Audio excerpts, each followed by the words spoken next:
ಚಂದನ್ ಜೊತೆ ಒಳ್ಳೊಳ್ಳೆ ಮೆಮೊರೀಸ್ ಕೂಡ ಇದೆ, ಅದಂತೂ ನಾನು ಸುಳ್ಳಂತ ಹೇಳಕ್ಕಾಗಲ್ಲ. ಈ ಡಿಸಿಷನ್ ಪ್ಯೂರ್ಲಿ ಬಿಕಾಸ್ ಕಂಪ್ಯಾಟಬಿಲಿಟಿ ಇಲ್ಲ, ಬಟ್ ಆದ್ರೆ ನಾವಿಬ್ರು ಒಳ್ಳೆ ಫ್ರೆಂಡ್ಸ್ ಕೂಡ. ಇವಾಗ್ಲೂ ಕೂಡ ನಾನ್ ಚಂದನ್ನ ಬಿಟ್ಟು ಹೋಗ್ಬೇಕು ಅಂತ ಡಿಸಿಷನ್ ಮಾಡಿಲ್ಲ, ಅಂದ್ರೆ ಇನಿಷಿಯೇಟ್ ಮಾಡಿಲ್ಲ, ಅಥವಾ ಚಂದನ್ ನನ್ನ ಹತ್ರ ಇನಿಷಿಯೇಟ್ ಆತರ ಏನೂ ಇಲ್ಲ. ನಾವಿಬ್ರು ಕೂತ್ಕೊಂಡು ದಿನ ಇವಾಗ ನಾವೇನಾದ್ರು ಕಾನ್ಫ್ಲಿಕ್ಟ್ಸ್ ಮಾಡ್ತು ಅಂದ್ರೆ ಒಬ್ರ ಮೇಲೆ ಒಬ್ರು ಹೋಗ್ತಾ ಹೋಗ್ತಾ ಎನಿಮಿಟಿ ಬಿಲ್ಡ್ ಆಗತ್ತೆ. ಬಟ್ ಇವಾಗ ನಾವು ಒಳ್ಳೆ ರೀತಿಲಿ ಒಬ್ರನ್ನೊಬ್ರನ್ನ ಕೆರಿಯರ್ಸ್ನ ಸಪೋರ್ಟ್ ಮಾಡ್ಕೊಂಡು ಗ್ರೋತ್ ಮಾಡ್ಕೊಂಡು ಹಾಗೆ ಇರ್ತೀವಿ. ಚಂದಾಗಿ ನಾನು ಸಪೋರ್ಟ್ ಮಾಡ್ತೀನಿ, ಅವ್ರು ನನಗೆ ಸಪೋರ್ಟ್ ಮಾಡ್ತಾರೆ. ಯಾವುದೇ ಥರ ಅವಾಗ ಅದೊಂದು ರಿಗ್ರೆಟ್ ಮಾಡ್ಕೊಂಡು ಅಯ್ಯೋ ಇನ್ನೂ ಬೆಳಿಬೋದಿತ್ತು ಆ ಥರ ಏನೂ ಇಲ್ಲ. ನಾನು ಆವಾಗಲೇ ಹೇಳ್ದಂಗೆ ನಿಂಗೆ ಏನಾದ್ರು ಟ್ಯಾಲೆಂಟ್ ಇದ್ರೆ ನಿಮ್ಗೆ ಆಪರ್ಚುನಿಟೀಸ್ ಅದೇ ಉಟ್ಕೊಂಡು ಬರುತ್ತೆ. ಎಷ್ಟೊಂದು ಜನ ಇಂಡಸ್ಟ್ರಿಯಲ್ಲಿ ಮದುವೆ ಆಗಿರೋರು ಇದ್ದಾರೆ, ಅವರೆಲ್ಲ ಅವ್ರ ಕೆರಿಯರಲ್ಲಿ ಎಷ್ಟೊಂದು ಜನ ಗ್ರೋತ್ ನೋಡ್ತಾ ಇದ್ದಾರೆ.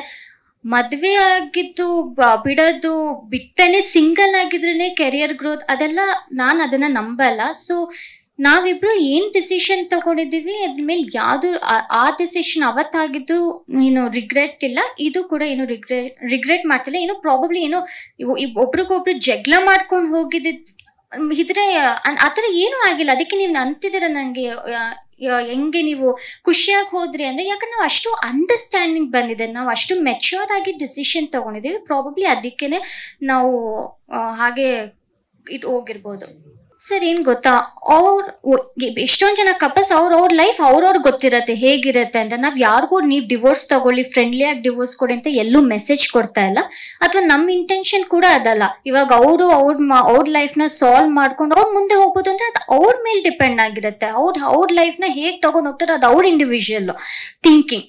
Just compatibility. ಇವಾಗ ಚಂದನ್ ಕಾಫಿ ಇಷ್ಟ, ನನಗೆ ಟೀ ಇಷ್ಟ, ನಾವಿಬ್ರು ಕಾಫಿನೇ ಕುಡಿ ಅಂತ ಅವ್ರು ನನಗೆ ಫೋರ್ಸ್ ಮಾಡೋಕ್ಕಾಗಲ್ಲ, ಅಥವಾ ಅವ್ರು ನೀನ್ ಟೀನೇ ಕುಡಿ ಅಂತ ನಾನು ಅವ್ರಿಗೆ ಫೋರ್ಸ್ ಮಾಡೋಕ್ಕಾಗಲ್ಲ. ಆ ಥರ ಫೋರ್ಸ್ ಮಾಡಿ ಏನಾದ್ರು ಮಾಡಿದ್ರೆ ಮನ್ಸಿಗೆ ಬೇಜಾರಾಗಿರುತ್ತೆ, ಮೆಂಟಲ್ ಹೆಲ್ತ್ ಬೇಜಾರಾಗುತ್ತೆ. ಬಟ್ ಅದೇ ನಾವು ಇಂಡಿವಿಜುವಲ್ ಆಗಿ ನಮ್ಮ ಥಿಂಕಿಂಗ್ ಆಗಲಿ ಯೋಚನೆ ಮಾಡಕ್ ಬಿಟ್ರೆ ನಮಗೂ ಮನ್ಸಿಗೆ ಖುಷಿ ಅನ್ನೋದೊಂದಿರುತ್ತೆ. ನಾನು ಏನಕ್ಕೆ ಕಾಫಿ ಟೀ ಎಕ್ಸಾಂಪಲ್ ಅಂದ್ರೆ ಸುಮ್ಮನೆ ಎಕ್ಸಾಂಪಲ್ ಕೊಡ್ತಿರೋದು.